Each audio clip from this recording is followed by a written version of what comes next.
It's one of the things that we teach in Limitless is six thinking hats. It's created by Edward de Bono. And it's this idea that if you are facing a decision or a difficulty or a dilemma in your life, one of the reasons why we can't always think our way out of something is because we see something from a set point of view. And what six thinking hats does, it gives you permission to step out of yourself and try on another lens. Meaning, imagine this table here has 6 color hats, right? Yep. And I want everybody to think about, who's listening or watching this right now, a decision you need to make or a difficulty. It doesn't have to be like life and death, but it's just something that, you know, that... Where to live, I'm thinking about that. Yes, perfect. Where to live. And then you have these hats. So the first hat is the white hat. No specific order. So imagine you're reaching out and you're putting on the white hat. Okay. Right? And the white hat, and I'll give you a mnemonic because I'm the memory guy to help you remember what each one symbolizes. The white hat, imagine a white scientist's lab coat, like a white lab coat. That's data, that's information, that's facts, right? So now you could only look at this situation or this decision tree through the eyes of logic. Okay, so right, I'm doing that now. So me and my partner are actually looking for somewhere to live at the moment, and we've been looking at, it was really about which area to live in London, or maybe we'll live in Portugal, or maybe Dubai. So we're kind of trying to figure that out. Okay. So I've got my white hat on and my lab coat, and I can only think about logic. So price, I'm thinking about, is it a good time to buy? What's the graph saying? I'm thinking about renting versus buying. Commute and travel and amenities that are, that would be all the factual. And then so you could take off the white hat and now look for the red hat. So you grab the red hat, you put it on, and the red hat symbolizes heart, is emotions. So this is where you're going more with your gut, your feeling. You're putting logic aside and just like, what feels right for you? Her family lives in Portugal, so that's the first thing that came to mind when you said about feelings, so being close to family. Yeah, absolutely. And this is good. I hope everyone's doing this also. So you could take off the red hat and you could put on, let's say, the black hat. And the black hat, think of a judge's robe. And the judge's robe, this is where you get a little bit, you could be judgmental. You could look at the risk or the devil's advocate. You could look at the other side, you know, in terms of what could go wrong. You know, like I might hate living there. You know, the places we're considering we've never lived in before. So what if we buy a place and then we immediately don't like it? Maybe we should stay where we are and not buy anywhere. Maybe the housing market will collapse and it'll be such a bad investment that we'll regret it.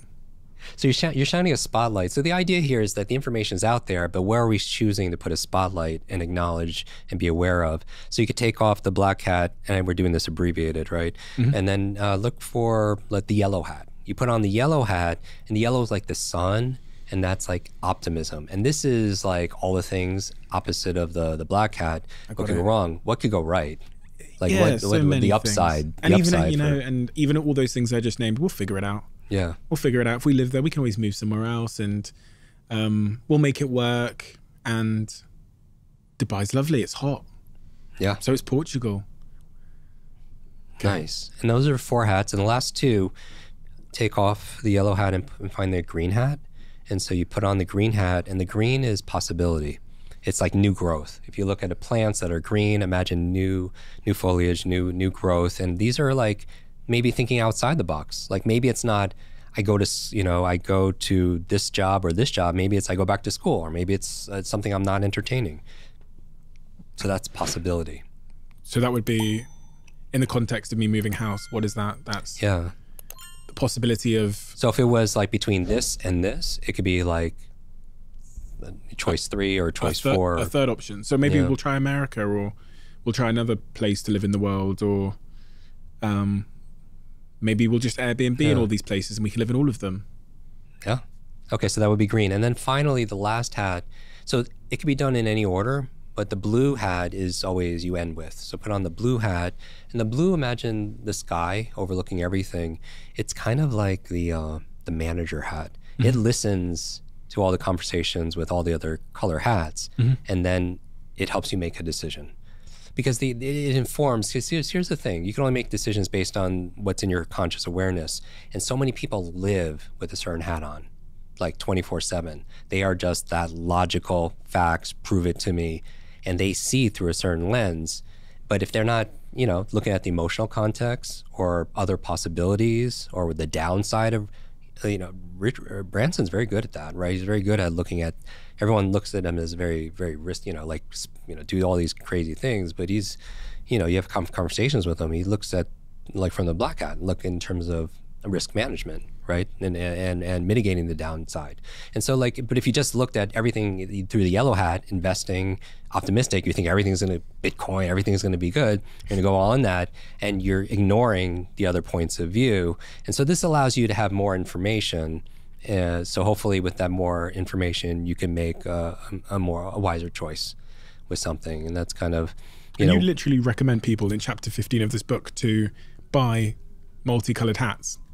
If you wanted to be able to do that, we could do this. We do this with our team, where we'll go through with our team and say either one of two things as a team building exercise, or like we're facing this, you know, initiative, we're launching a new book, or we're doing this whatever, like a social media challenge or whatever, and we'll have people, like, everyone put on the same color hat, metaphorically, like literally physically go like this and put it as if, you know, so they get their body into it also, and we're all looking at it through the same point of view. Or we'll assign different hats for different people, and we'll have this big kind of, you know, court case and conversation, and that the rule is you have to talk as if you're from that, you know, point of view, and that allows us to get outside of ourselves. It's similar to innovation, where there's a book called The Structure of Scientific Revolution.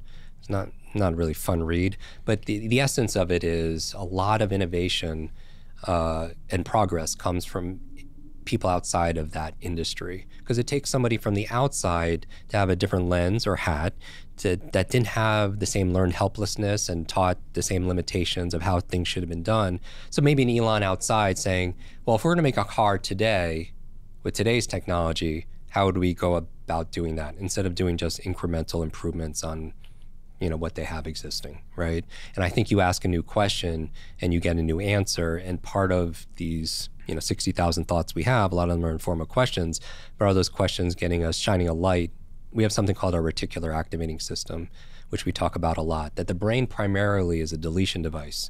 Deletion. We're trying to keep information out. Yeah. Like, because if we let everything in. Overload. Yeah, of course. Then you'd be stressed, right? And so we're primarily, but what we let in, we have part of our nervous system called the RAS that determines this is important to us. So if you're going around in the city and somebody shouts out your name, you're going to turn around, even if you know logically you don't know that person, but you're wired, your RAS is wired for your name, right? Because, and think about how it got there. It's probably one of the first words you learned how to be able to write and say, and how much praise, I mean, how much love is associated to be able to, your identity around a name. But also, what also helps us to channel our RAS in terms of our focus are the questions we ask.